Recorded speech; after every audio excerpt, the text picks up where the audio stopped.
Buenas noches, amigos, seguidores de la página de CEGEN, Centros de Estudios Genómicos del Perú. En margen de los 11 años de creación del Centros de Estudios Genómicos del Perú, tenemos hoy la siguiente ponencia del segundo encuentro científico CEGEN. En esta ocasión nos acompaña el candidato a doctor Jonathan Benítez Pariente, quien nos trae el tema tecnología CRISPR-Cas9, mejoramiento genético de Aspergillus fumigatus, LMB35AA, en su actividad celulolítica. Nuestro ponente es licenciado en Biología por la Universidad Nacional Pedro Ruiz Gallo, con una maestría en Bioquímica por el Instituto de Química de la Universidad de São Paulo, Brasil. Es candidato doctoral en Ciencias e Ingenierías Biológicas por la Universidad Nacional La Molina. Es parte del grupo de investigación del proyecto Yanacov para el desarrollo de un dispositivo portátil de bajo costo para detección de SARS-CoV-2, libre de amplificación de ácidos nucleicos, utilizando la tecnología CRISPR-Cas3. Enlazado a un smartphone para análisis asincrónico de los datos epidemiológicos, financiado por la Universidad de Ciencias y Humanidades. Asimismo, formó parte como co-investigador del grupo ganador del Concurso Nacional de Subvenciones para Proyectos de Investigación en Ciencia y Tecnología, PROCIT, en el 2011, con CITEC, con el proyecto Caracterización Molecular y Genómica de Bacterias Aisladas de la Rizósfera, malezas y su potencial como promotoras del crecimiento de sea maíz, en Lambayeque.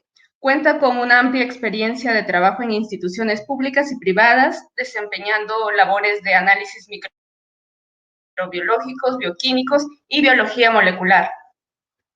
Ha participado como ponente en diversos eventos científicos y actualmente es investigador en el Laboratorio de Micología y Biotecnología de la Universidad Nacional Agraria La Molina. Es también consultor en Callari Bioconsultores SAC y docente en la Universidad Nacional Mayor de San Marcos.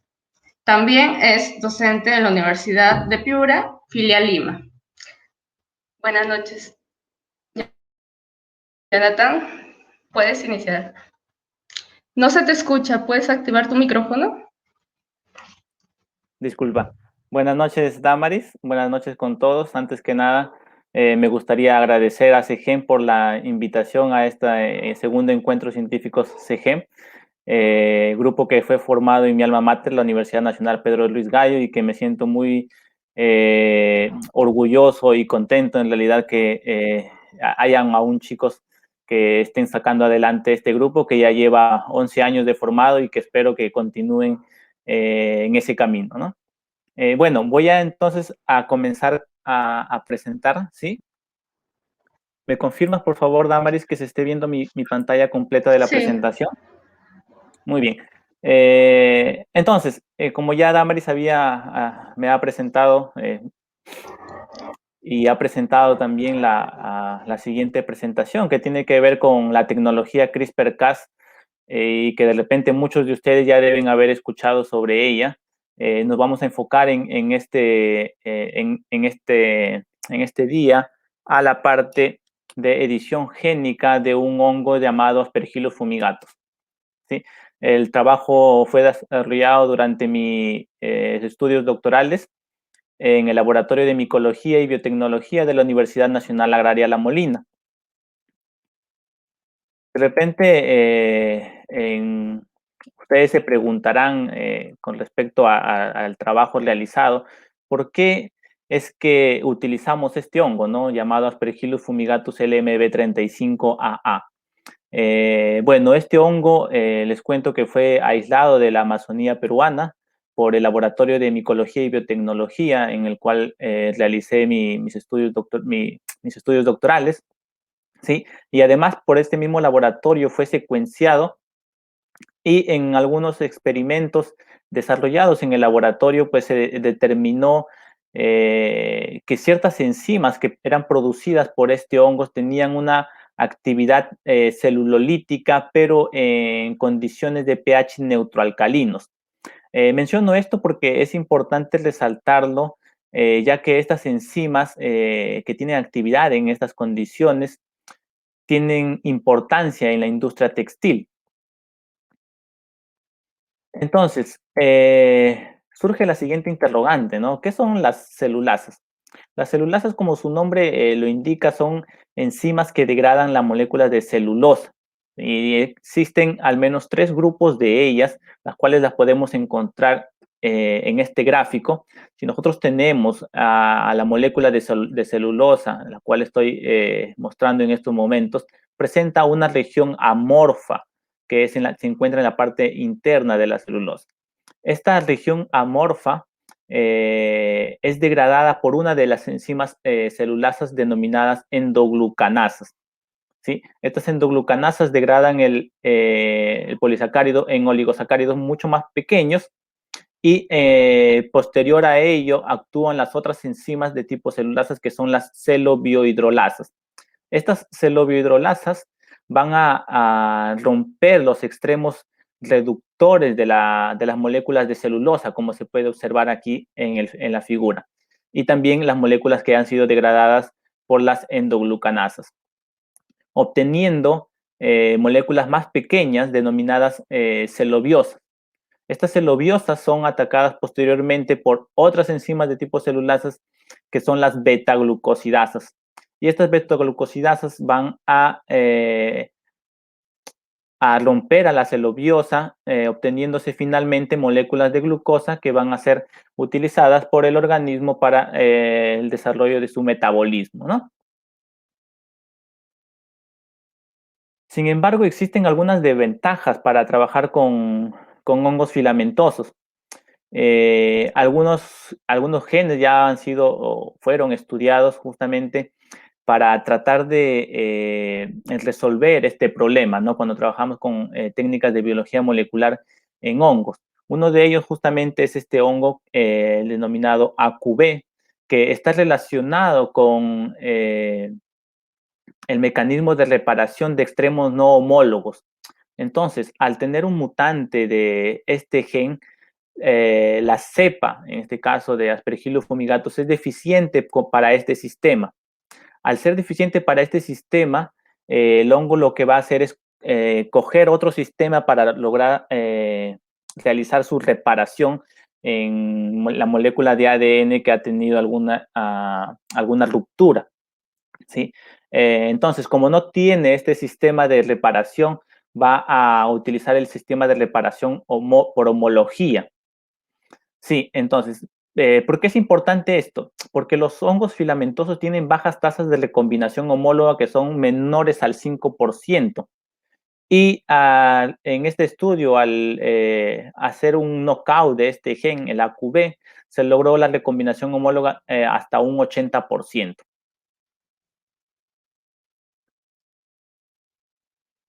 Sin embargo, bueno, ya hace 10 años aproximadamente se realizaron los primeros estudios utilizando edición génica en hongos, en estas dos publicaciones, utilizando justamente el hongo Aspergillus fumigatus y el sistema de edición génica denominado CRISPR-Cas9, en el cual se desarrolló un sistema para romper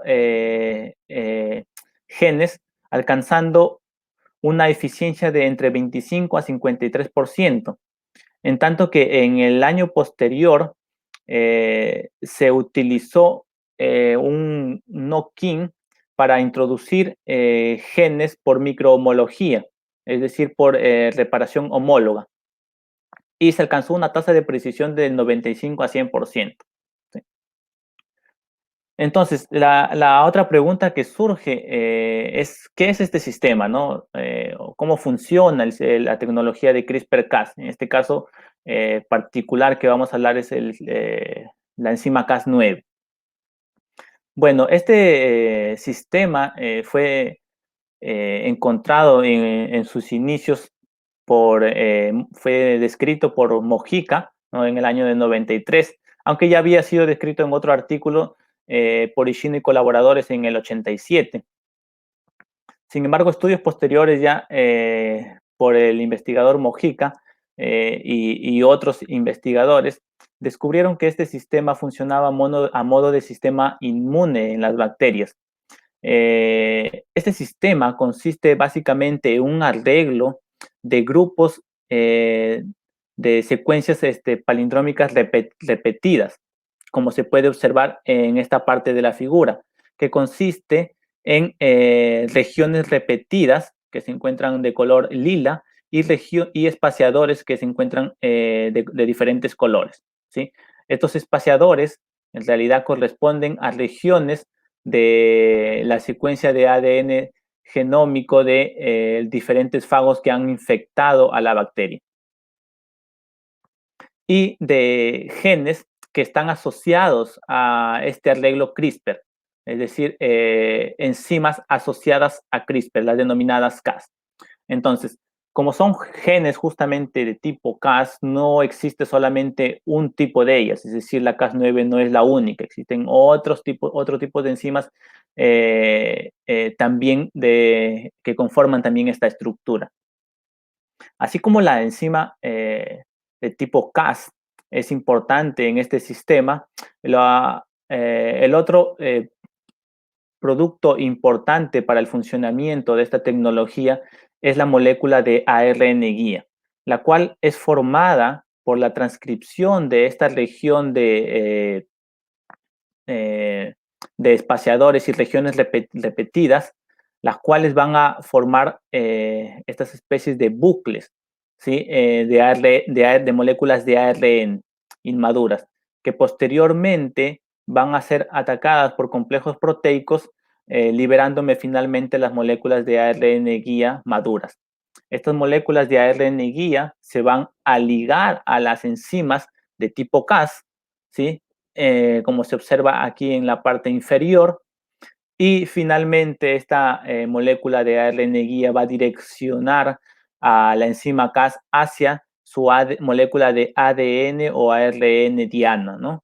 Y en este sentido, la enzima Cas actuaría degradando las moléculas de ADN o ARN exógeno, ¿sí?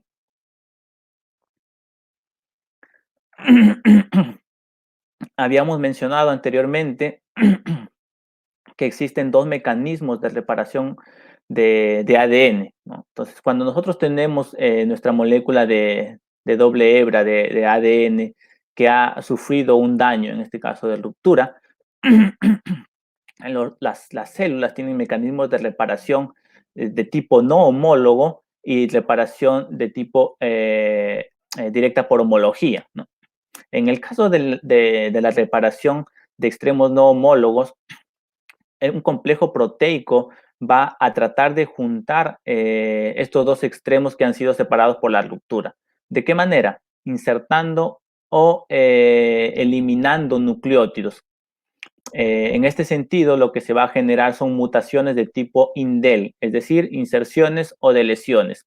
¿Qué es lo que ocasiona estas inserciones o deleciones de nucleótidos en nuestra región de ADN que ha sido reparada, que pueden tener una modificación en el marco de lectura, es decir, en los ORFs, generando posibles codones stop prematuros, ¿no? Y de esta manera generándose los knockout de los genes. El otro sistema de reparación es el sistema de reparación directa por homología, el cual utiliza una molécula de ADN molde que presenta la secuencia de ADN correcta y en sus extremos adyacentes al lugar de ruptura presentan homología con los extremos de ADN genómico, ¿no? Y de esta manera nosotros podemos realizar la edición génica precisa. ¿Qué es lo que podemos hacer con esta tecnología, ¿no? ¿Qué es lo que podemos hacer y qué es lo que se ha hecho ya y se viene realizando en realidad? Desde aproximadamente el año 2012, en el cual ya una vez estudiado ya el sistema del CRISPR-Cas, cómo es, habiendo determinado cómo es que funcionaba y qué partes eran las importantes el funcionamiento de esta tecnología, se han realizado diversos trabajos, como por ejemplo, edición en algunos genes que están involucrados en la fertilidad del vector, de este mosquito vector Anopheles gambiae, ¿no? Que es transmisor de la malaria.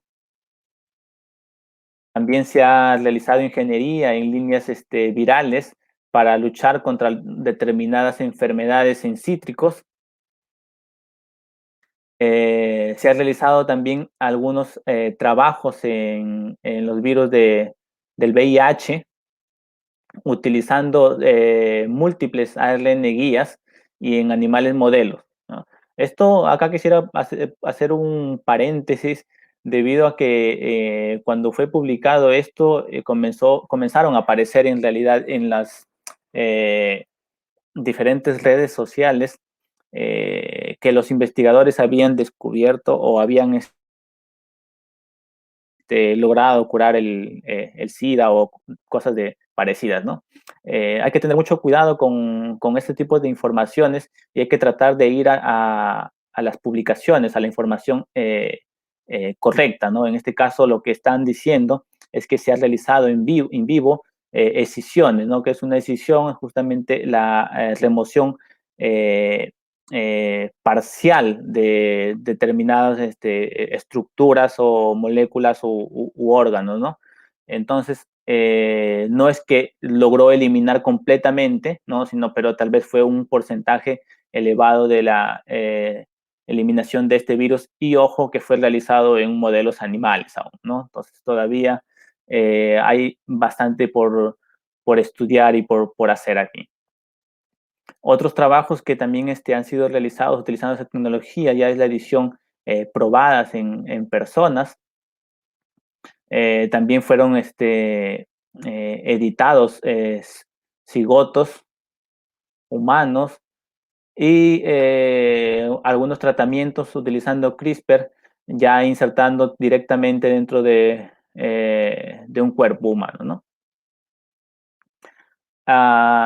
Este trabajo ya es un poco más reciente, en el cual utilizan la tecnología de CRISPR-Cas, y aquí vemos otra enzima de tipo Cas, que es la Cas13, a la cual ha sido adicionado también la electroquímica, la microfluídica y los biosensores, ¿no? Para el diagnóstico de determinadas enfermedades.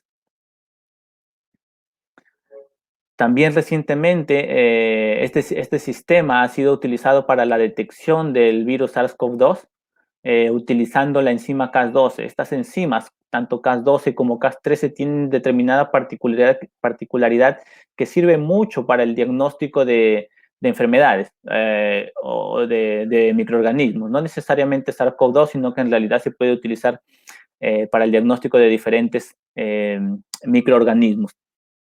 Y aquí también quisiera poner un paréntesis. Damaris ya lo mencionó en un inicio, ¿no? Con unos compañeros, y por patrocinio de la Universidad de Ciencias y Humanidades, pues venimos desarrollando un sistema de detección de SARS-CoV-2 utilizando esta enzima de Cas12 y biosensores, ¿sí? Debido a la falta de financiamiento o al poco financiamiento que tenemos, pues estamos demorando un poco, pero tratamos de ponerle punch ahí para sacar adelante este trabajo. Y justamente uno de los integrantes del grupo de investigación de este trabajo es Daniel Ramos, quien tiene amplia experiencia en biosensores, ¿no? Y justamente también es uno de los ponentes, y con mucho orgullo también puedo decir lo que es parte del grupo CEGEN. Otros trabajos que también se puede hacer es realizar rearreglos cromosomales, ¿no? Es decir, hacer cortes en los cromosomas y poder realizar inversiones, de modo tal que se puedan generar líneas celulares que pueden ser utilizadas para diferentes estudios, utilizando también esta tecnología de CRISPR-Cas. Y aquí también me permito hacer otro paréntesis, porque también formo parte del trabajo con colegas de la Universidad de Piura, en el cual estamos también tratando de realizar o obtener líneas celulares utilizando esta tecnología para estudios posteriores con fármacos son utilizados en cáncer de pulmón.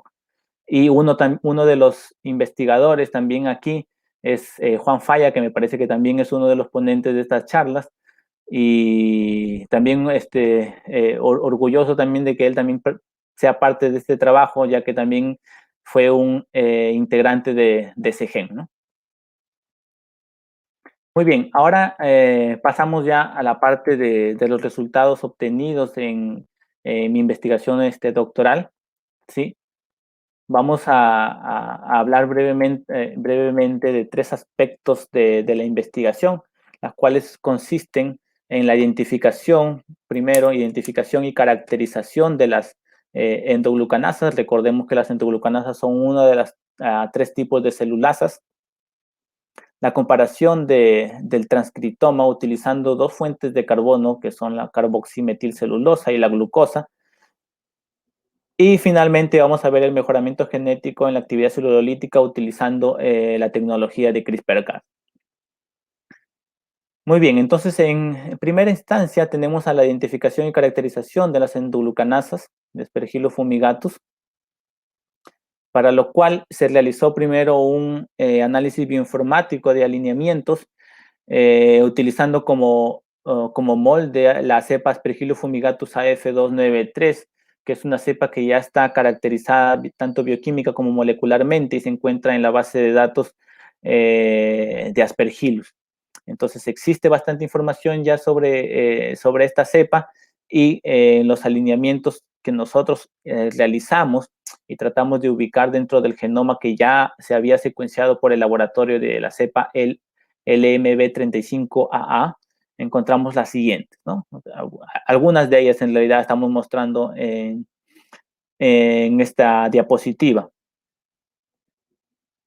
Dos de ellas, las enzimas EGL2 y EGL3, ya habían sido caracterizadas hasta ese entonces y fueron utilizadas justamente para ver la actividad endoglucanasa de ellas y tenerlas como un control positivo a las otras que nosotros podamos ir encontrando. En este sentido, trabajamos además de estas dos endoglucanasas ya conocidas, esta otra que es la AFU6G01800, ¿sí?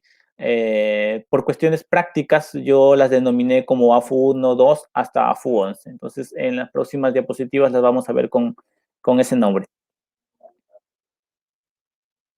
Bueno, el primer paso fue justamente la amplificación de estos genes, ¿sí? AFU3, AFU4 y AFU11 fueron amplificados, clonados y transformados en bacterias las cuales de las cuales se determinaron su actividad endoglucanasa de forma cualitativa, utilizando un medio de cultivo que contenía la fuente de carbono, en este caso carboximetilcelulosa. Cada cuadrito y cada línea aquí corresponde a una colonia que fue transformada con, en este caso, el gen EGL2, EGL3 y la AFU6 G01800. Como pueden ver aquí existen regiones que son transparentes, que corresponden a la actividad positiva de la enzima endoglucanasa, ¿no? Aquí también tenemos algunos de ellos que han dado positivo, a la actividad celulasa. Y en el caso de la AFU11, que también dieron algunos positivos, claro que observamos aquí la actividad un poco más tenue, probablemente debido a que las condiciones en las cuales fueron trabajadas aquí no son las adecuadas para esta enzima, ¿no? Entonces, habíamos obtenido hasta este momento una enzima que podía ser caracterizada y publicada posteriormente. Sin embargo, aquí también de repente un consejo para muchos de los chicos que de repente inician en sus investigaciones, y es que no paren su trabajo porque la ciencia no para. ¿Por qué digo esto? Porque una vez que yo obtuve esta celulasa ya clonada, yo decidí detener mi trabajo y dedicarme a otra rama de mi investigación. Y bueno, desafortunadamente dejé pasar mucho tiempo y bueno, esa misma endoglucanasa fue caracterizada y publicada al año siguiente, si no me equivoco. Pero en realidad teníamos un abanico de posibilidades para poder estudiar, así es que no nos desanimamos mucho y bueno, decidimos escoger otra de las endoglucanasas que no habían sido caracterizadas, ¿no? Que es una célulasa putativa no caracterizada llamada AFU1 o AFU7G06150. Del mismo modo, también clonamos y transformamos esta endoglucanasa y la purificamos, ¿no? Entonces acá, por ejemplo, podemos observar ya la enzima purificada, ¿sí? Bueno, conseguimos purificarla y ya no decidimos detenernos ahí. Habíamos tenido algunos problemas para la purificación, como pueden observar, no quedó aún muy limpia, ¿no? Pero quisimos ya realizar algunos ensayos, al menos preliminares, para poder ver en qué condiciones eran, cuáles condiciones eran las mejores para la actividad de esta endoglucanasa, ¿no? Entonces se probó al menos dos condiciones, utilizando el pH en un rango desde 3 hasta 10 y se observó que esta enzima era bastante ácida, obteniendo el mejor resultado en un pH 3. En tanto que en la temperatura se utilizó un rango desde 30 grados centígrados hasta 80 grados centígrados, obteniéndose la mejor actividad a 50 grados centígrados, ¿no? Y bueno, como les había mencionado en la primera parte, eh, este abanico de endoglucanases que habíamos obtenido fue mediante un análisis bioinformático por alineamientos utilizando la cepa AF293, ¿no? Pero nosotros queríamos ahora determinar qué endoglucanasas o qué celulasas en realidad en general de la cepa LMB35A encontrábamos. Para eso realizamos dos cultivos en las dos condiciones ya mencionadas, utilizando la fuente de carbono, carboximetilcelulosa y glucosa, ¿no? Al obtener el hongo, la glucosa como fuente de carbono, pues no necesita las enzimas que degradan la celulosa, ¿no? En este caso las celulasas. En cambio, al obtener carboximetilcelulosa como fuente de carbono, pues tiene que degradarlo para obtener la glucosa, ¿no? Entonces, en estas condiciones son en las cuales se expresarían las enzimas de interés, ¿no? Se realizó en una primera instancia las actividades tanto cualitativas como cuantitativas. En la parte izquierda tenemos aquí unos geles para ver la actividad endoglucanasa de los cultivos con glucosa y de los cultivos con carboximetilcelulosa, dando una mejor actividad con carboximetilcelulosa como se puede observar aquí, ¿no? Y para la actividad de beta-glucosidasa, también con carboximetilcelulosa como esperado, se observa también una mejor actividad, ¿no? Y bueno, también se realizó una actividad cuantitativa, determinando que también la actividad endoglucanasa, así como la beta-glucosidasa, eran mucho mejores que en las condiciones en las cuales se tenía glucosa como fuente de carbono, ¿no?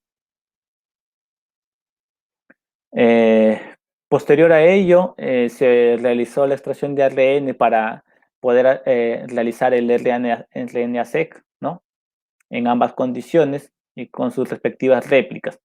Y bueno, aquí pueden observar un heatmap del transcriptoma en el cual se observa que tanto en la condición que tiene carboximetilcelulosa como la glucosa presentan patrones diferentes, ¿no?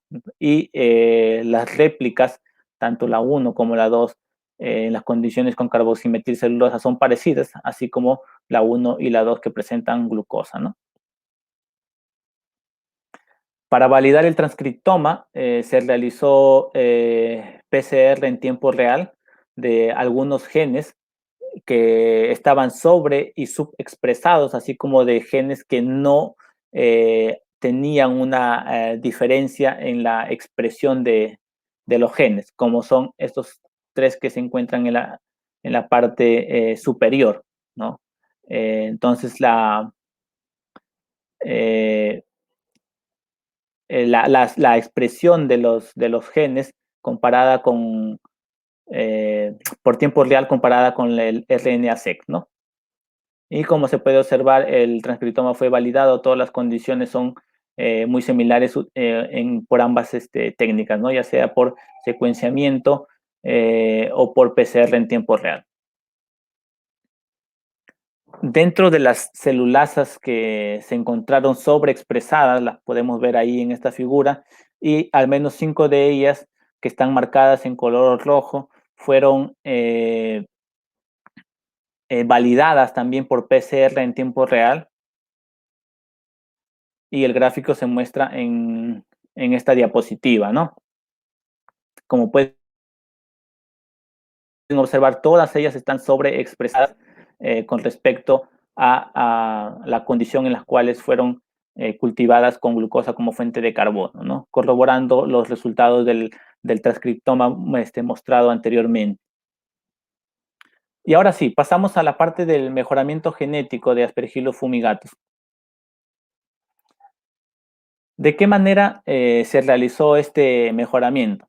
Recordemos entonces en las primeras diapositivas que en lo cual ya habíamos conversado que para utilizar esta tecnología necesitábamos al menos dos componentes, ¿no? Una de ellas era la enzima de tipo Cas y otro era el ARN guía, ¿correcto? Entonces en este plásmido llamado PFC334 presenta el gen que me va a expresar a la proteína Cas9, y en esta parte inferior tenemos una región que me va a expresar el ARN guía. El problema era que en este plásmido pues no presenta un marcador de selección de tipo, por ejemplo, un antibiótico, ¿no? Entonces, lo que se hizo fue trasladar esta región de la ARN guía a otro plásmido que me presente sí la enzima de tipo Cas, así como un marcador de selección. ¿De qué manera? Pues amplificando las regiones tanto de promotoras como del terminador de la región de la ARN guía, y debido a que esta región es diferente a la región que a nosotros nos interesa, porque recordemos que la ARN guía corresponde a una región que va a ser homóloga al sitio target en el cual yo quiero cortar. Es decir, si yo voy a cortar en un gen X, pues el ARN guía tiene que corresponder a ese gen X. Pero si voy a cortar un gen Y, el ARN guía tiene que corresponder al gen Y. En ese sentido, la región roja de los primers diseñados, representados aquí por estas flechas, corresponden a la secuencia de la RN guía correspondiente a mi gen X o Y, ¿no? Y una vez amplificado esta región y esta otra región, se realizó un PCR de fusión, ¿no? Y se obtuvo todo mi cassette génico, ¿no? Este cassette génico posteriormente fue ligado a este otro plásmido denominado PFC332, en el cual me presenta también la enzima Cas, así como un marcador de resistencia, en este caso el antibiótico higromicina, ¿no?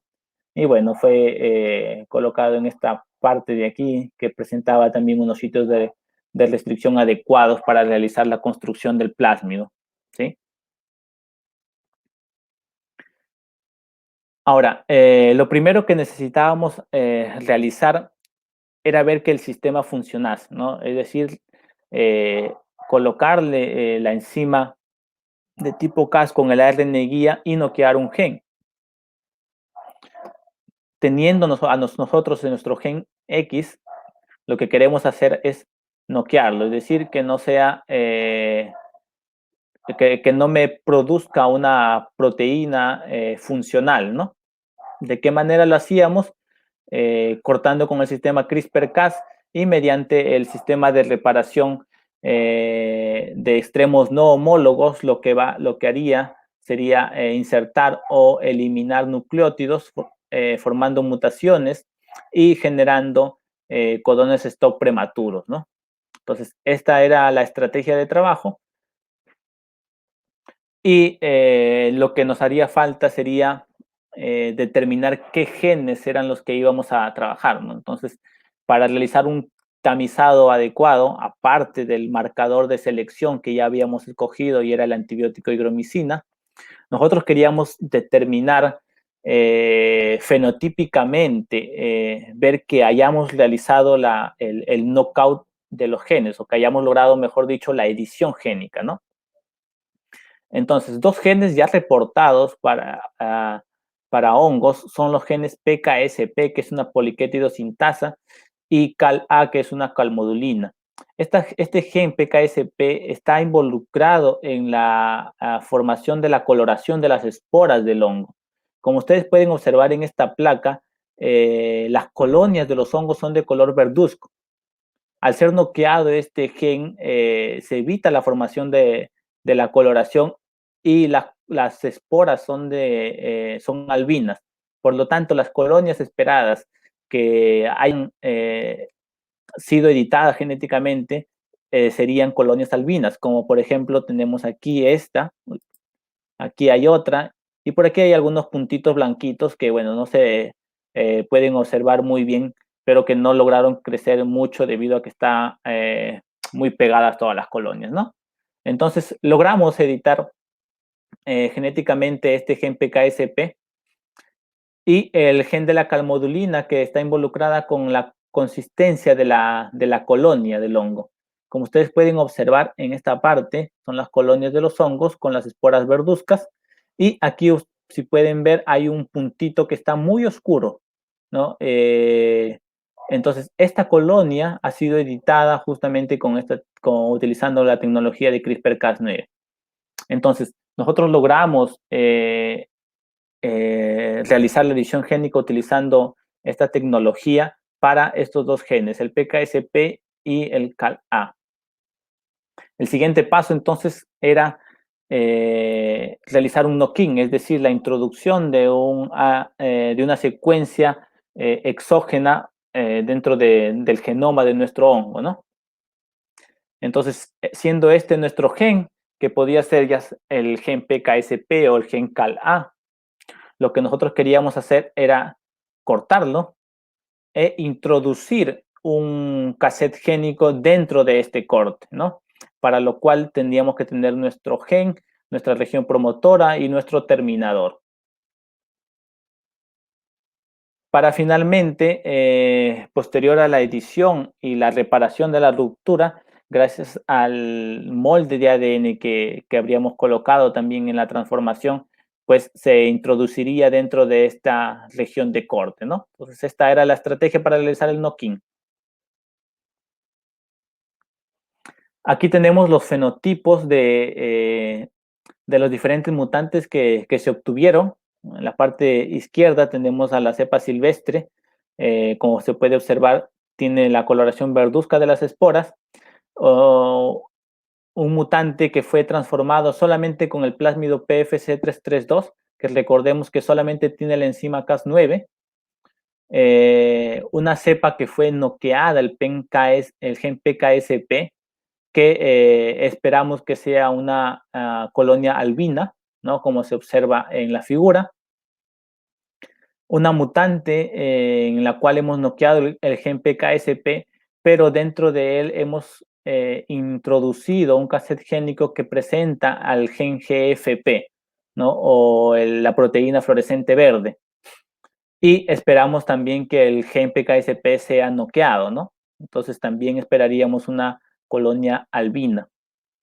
Además, una mutante que también fue noqueado el PKSP y dentro de la región de corte fue introducido el gen EGLA, que es una endoglucanasa de Aspergillus niger. Y bueno, como fue noqueado el PKSP, también se esperaba la colonia albina, ¿no? Finalmente, el mutante de knockout de la calmodulina A ¿no? Aquí se observa en mejor detalle la colonia o la consistencia de la colonia. Desafortunadamente, no logramos aquí un knock-in de este gen, debido a que la eficiencia era mucho menor que el gen PKSP. Entonces, nosotros podríamos determinar el knockout observando el fenotipo de las colonias, ¿no? Pero, ¿cómo es que nosotros podríamos determinar si es que habíamos introducido correctamente el gen GFP o el gen EGLA? En el caso del gen GFP, debido a que es una proteína fluorescente, lo que pudimos hacer fue observar los clones con el microscopio de fluorescencia. Entonces, si nosotros observamos una parte de esta colonia bajo el microscopio de fluorescencia, vamos a ver que la proteína fluorescente está distribuida a lo largo de todo el hongo, ¿no? Y en este sentido, nosotros pudimos determinar que el 100% de los clones habían sido editados correctamente. Sin embargo, para determinar la presencia de la inserción del gen EGLA no podíamos hacerlo de esta forma tan sencilla, ¿no? Para lo cual nosotros tuvimos que recurrir a los PCRs para determinar la inserción de estos cassettes génicos. Entonces nosotros cogimos 13 clones, de los cuales habíamos obtenido colonias blancas, ¿no? Que obviamente tenían el knockout, pero teníamos que corroborar que se haya insertado nuestro cassette génico, ¿no? ¿De qué manera lo hicimos? Pues sencillo, simplemente diseñamos primers que flanqueaban al sitio de corte, recuerden que aquí es el corte, y en caso el clon sea negativo para la inserción de este cassette génico, en este caso del gen GFP con su región promotora y terminador, me amplificaría alrededor de 500 pares de bases. Aquí este control positivo corresponde al Aspergillus fumigatus silvestre.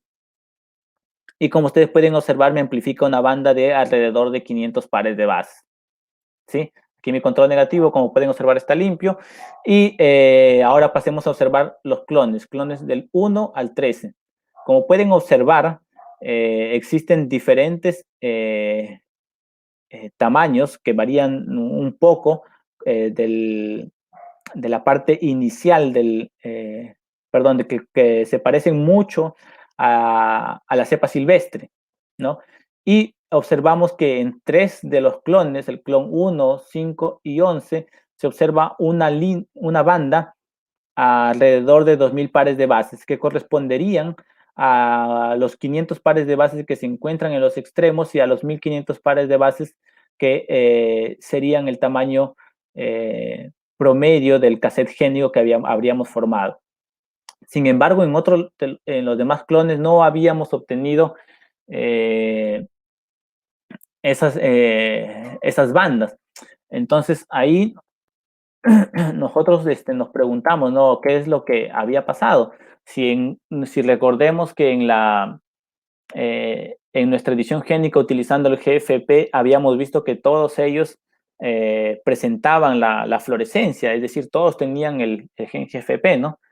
Entonces tratamos de ir más al fondo y decimos cómo es que podemos determinar si es que está nuestro gen o no dentro del genoma, y realizamos una amplificación solamente del gen, en este caso del gen EGLA. Entonces fueron diseñados primers que amplifiquen el gen EGLA y que no amplificarían en otra región del genoma de Aspergillus fumigatus, ¿no? Entonces aquí en la parte inferior ya se observa el gel correspondiente a esta PCR.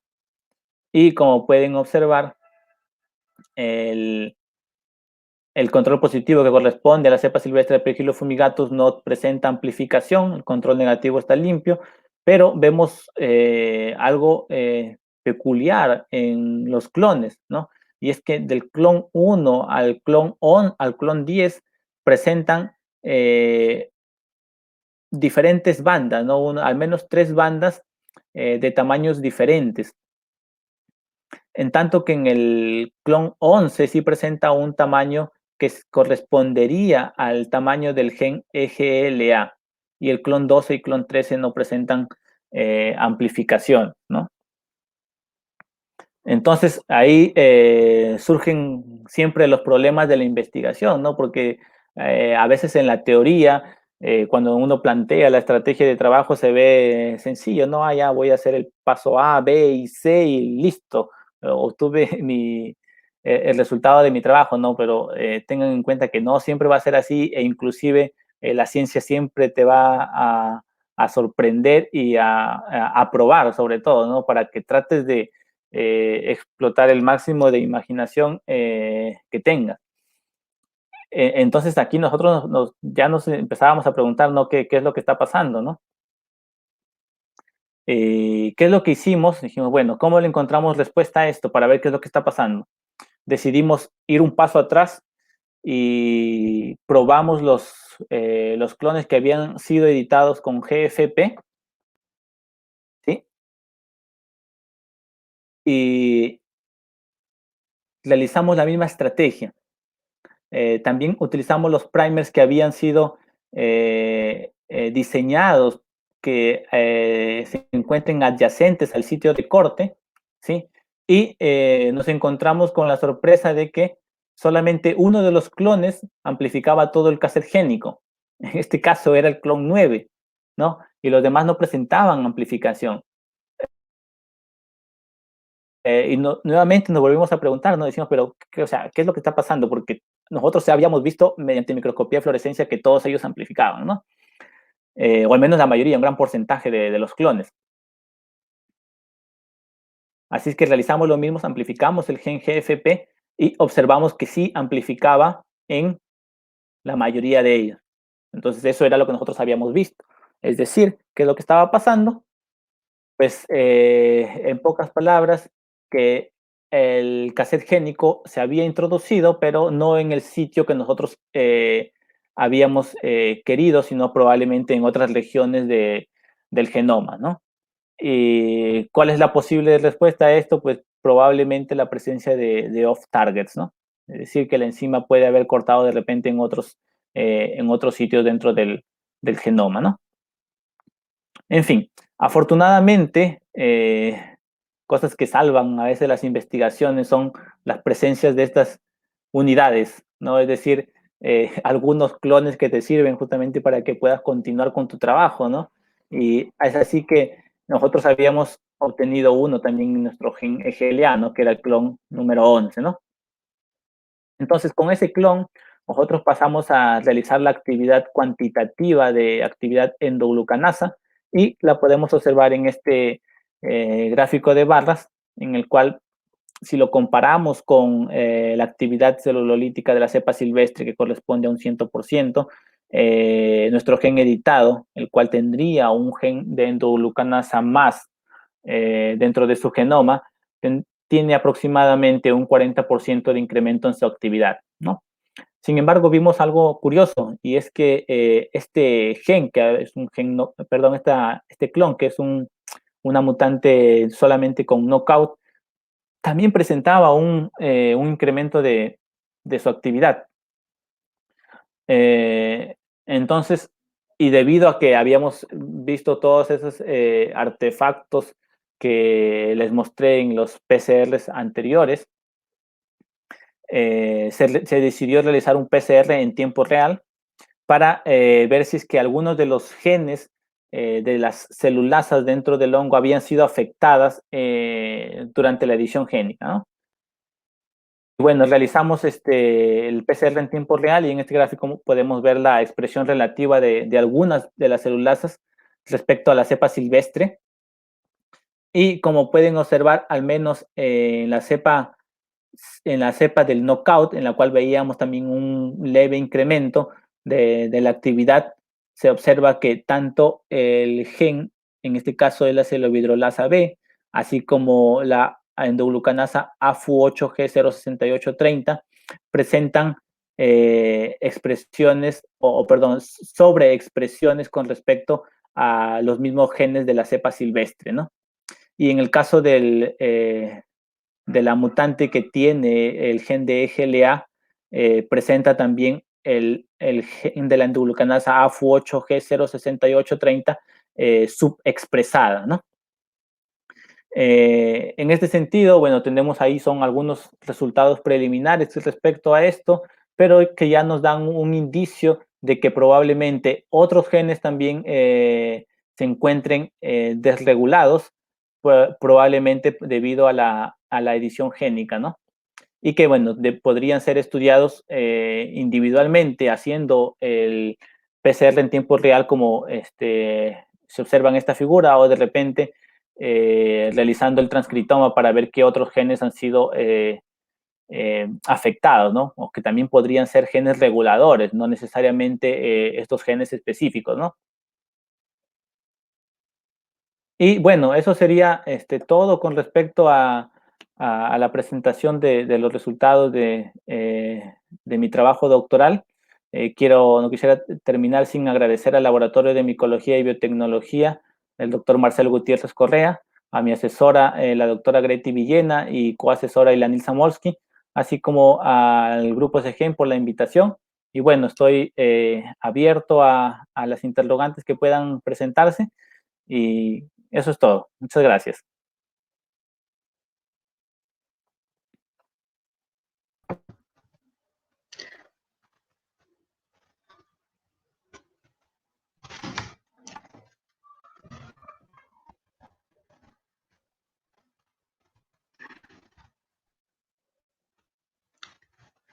Bueno,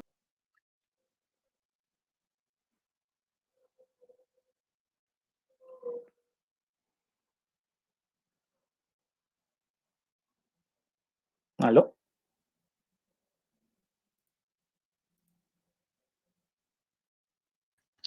hola Jonathan. Ahora sí, seguimos con las preguntas. Marco nos pregunta sobre las proteínas MIN-C y MIN-D, lo que Diego. A ver si nos aclaras por ahí esa duda. Perdón, disculpa, Damaris, no escuché bien. Marco nos está preguntando por la proteína MIN-C y MIN-D. Sí, ¿cuál es tu pregunta sobre las proteínas?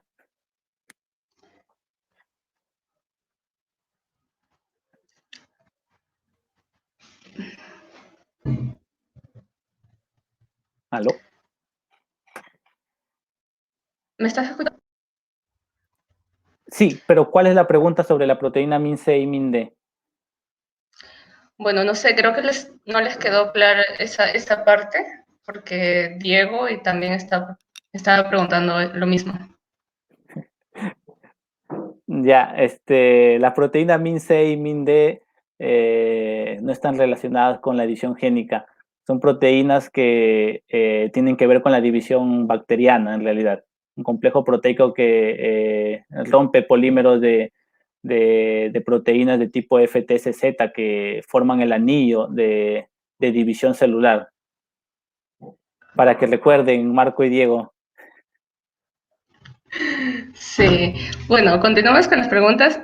William Vilches nos pregunta ¿por qué el uso del sistema CRISPR-Cas en tu investigación, ¿no? ¿Y por qué no otro sistema CRISPR-Cas? ¿Esto cambiaría los resultados? Se refiere a otro tipo de enzima, me imagino. Por ejemplo, la Cas12 y Cas13. Mira, William, ¿no? Sí, Bueno, William. nosotros en realidad en la Universidad Agraria La Molina, y específicamente el doctor Marcelo Gutiérrez, quien ganó este proyecto de edición génica, fue uno de los pioneros en Perú en el uso de esta técnica. Y pues cuando recién iniciaba todo esto, no eran muy conocidos, porque no se tenía mucho background del funcionamiento de las enzimas Cas12 y Cas13, por ejemplo. Entonces, la mejor estudiada y hasta ahora continúa siendo la Cas9, ¿no? De repente podría complementar un poco diciendo que, y mencioné que tienen cierta particularidad estas dos enzimas, la Cas12 y Cas13. La Cas9 tiene como target las moléculas de ADN de doble hebra, en tanto que la enzima Cas12 tiene afinidad por moléculas de ADN de hebra simple y de hebra doble, y la Cas13 tiene afinidad por moléculas de ARN.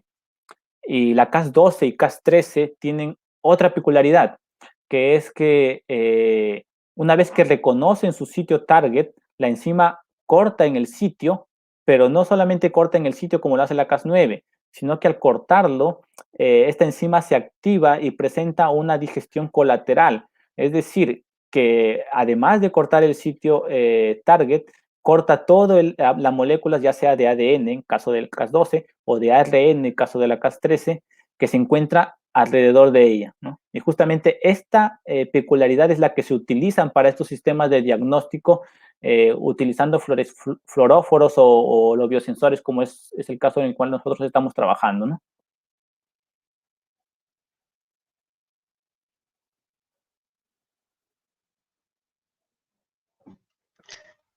Muy bien, Jonathan. Continuamos. ¿Me escuchas? Sí. Ya, continuamos. Belén Cerquén nos pregunta, con respecto a las dificultades de la expresión en la electroforesis, ¿qué factores creen que fueron los que causaron tanta diferencia en los resultados y qué aplicaciones pueden tener en el ámbito industrial? ¿Podrías repetirme la pregunta? Porque me mencionas sobre geles y expresión. Sí, dice, con respecto a las dificultades de la expresión en la electroforesis, ¿qué factores crees que fueron los que causaron tanta diferencia en los resultados? ¿Y qué aplicaciones pueden tener en el ámbito industrial? Ya. A ver, bueno, primero hay que diferenciar un poquito. Las electroforesis mostradas son PCRs correspondientes a amplificaciones de los genes que se encuentran dentro del genoma. ¿Ya? Si es que nosotros hablamos de expresión, ya estamos hablando de la transcripción de esos genes a moléculas de ARN mensajeros y que correspondería a las PCRs en tiempo real. ¿Ya? En ambos hubo problemas, ¿no? Pero solo quisiera separar para poder diferenciar ello.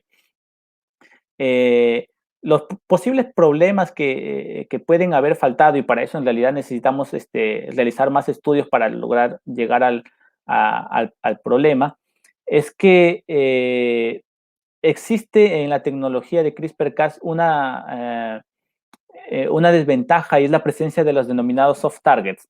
Esto quiere decir que pueden existir regiones dentro del mismo genoma que pueden ser reconocidas inespecíficamente por las moléculas de ARN guía y por tanto la enzima Cas podría cortar el ADN en estas otras regiones, ¿no? Y también existe la posibilidad de que estos cassettes génicos se hayan sido introducidos, sea en estos cortes o en otras regiones dentro del genoma, y por ello es que pues no encontrábamos nosotros en las amplificaciones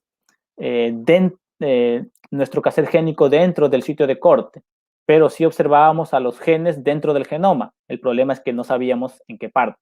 ¿Cómo podemos saber ello? Pues probablemente con un secuenciamiento del genoma podríamos ver en qué parte se encuentra en qué parte fue introducida este cassette génico, ¿no? O también mencioné en el caso de expresión, también si nosotros realizamos estos mutantes un transcriptoma, podríamos determinar qué genes habían sido afectados, ¿no? Para poder ver si realmente son los mismos genes los afectados o probablemente algunos reguladores de la expresión de estos genes, ¿no? Que se ven afectados y por tanto se ve dentro de la actividad, ¿no? Sí, bueno, continuamos con estas dos últimas preguntas. ¿Algún programa que recomiendes para diseñar los ARN guías? Sí, bueno, hay uno que a mí me gusta bastante y que es el Chop Chop. A ver, no sé si lo puedo copiar por acá, déjame ver la página correctamente.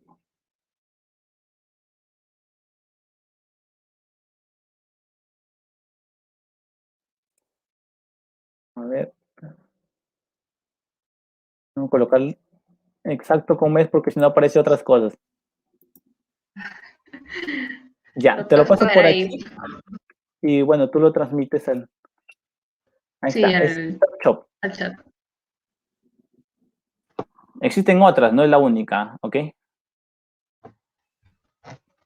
A ver, ahorita lo comparto. Y nuestra última pregunta dice, ¿hacia dónde se dirige la tecnología CRISPR-Cas? ¿Alguna nueva aplicación? Bueno, la tecnología CRISPR-Cas la puedes utilizar en un sinnúmero de cosas y de repente una de las aplicaciones es también en terapia génica, ¿no? Entonces, eh, si nosotros, por ejemplo, tenemos una enfermedad producida por algún gen que presenta alguna mutación, utilizando la tecnología CRISPR-Cas, y esto ya está en estudio, ¿no? Es que podemos cortar la región en la cual se encuentra la mutación e introducir la secuencia correcta. Entonces, de esta manera nosotros estamos haciendo terapia génica. Otras aplicaciones de repente que no las mencioné, y es que se pueden también hacer estudios de regulación. O podemos hacer también mm, no solamente utilizar la característica de la enzima de cortar la molécula de ADN, sino de ir directamente a una región particular. Podemos hacer, y existen mutantes de estas enzimas de tipo Cas, en las cuales han sido, del, han sido inactivadas las funciones de nucleasas, es decir, la enzima es direccionada por el ARN guía hacia su sitio target, pero no corta el ADN.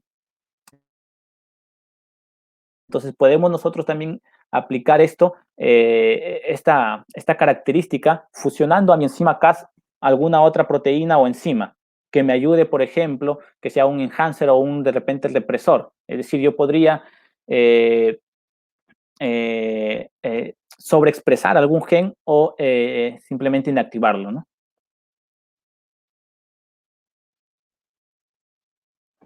Muy bien, ya para finalizar, agradecerles a todos los que se conectaron hoy en nuestro segundo día del segundo encuentro científico SEGEM. Para terminar, quisiera que nos menciones tu paso por el grupo, algunas anécdotas que nos puedas compartir.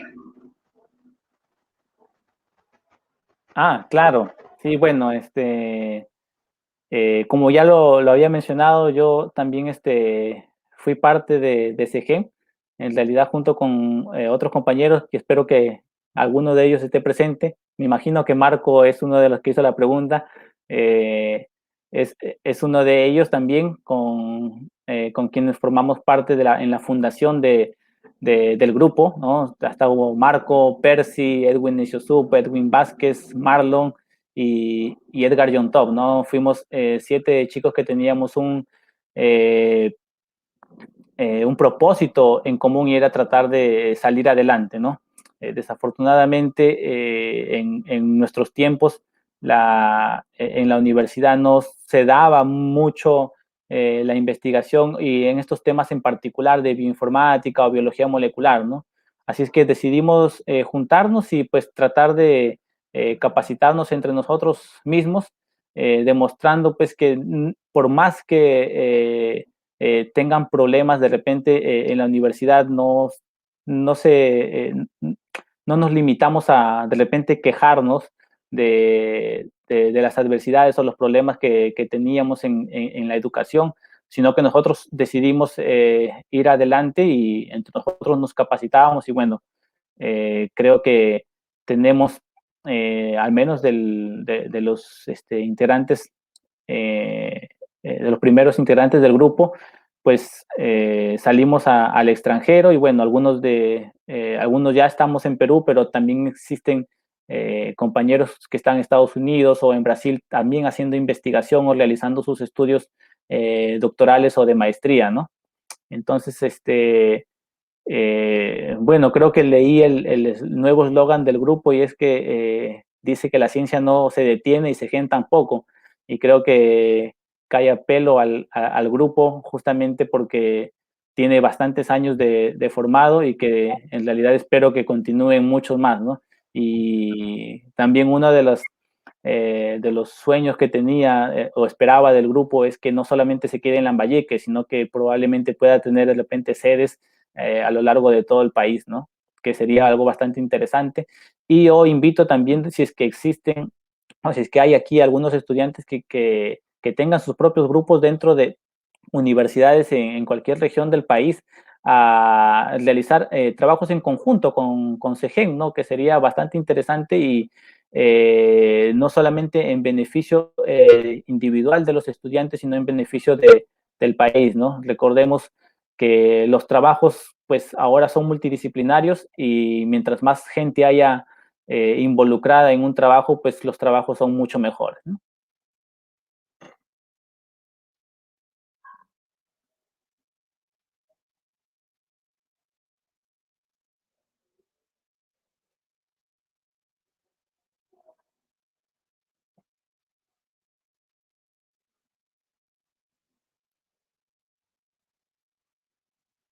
Sí, Damaris creo que se colgó. Ah, Disculpa, se colgó la plataforma. Ahora sí, continuamos. Bueno, y ya para finalizar, agradecerte nuevamente, Jonathan, eh, por, por participar, ¿no?, de este segundo encuentro científico SEGEN. Y no se olvide mañana de conectarse nuevamente a las 8. Y ya tenemos una cita con el candidato a doctor Edwin Esiesú, trabajando con proteínas de membrana. No se olviden, mañana. Y pues, gracias, Jonathan, nuevamente. listo, muchas Ahora sí nos gracias. despedimos. Gracias. Gracias a todos.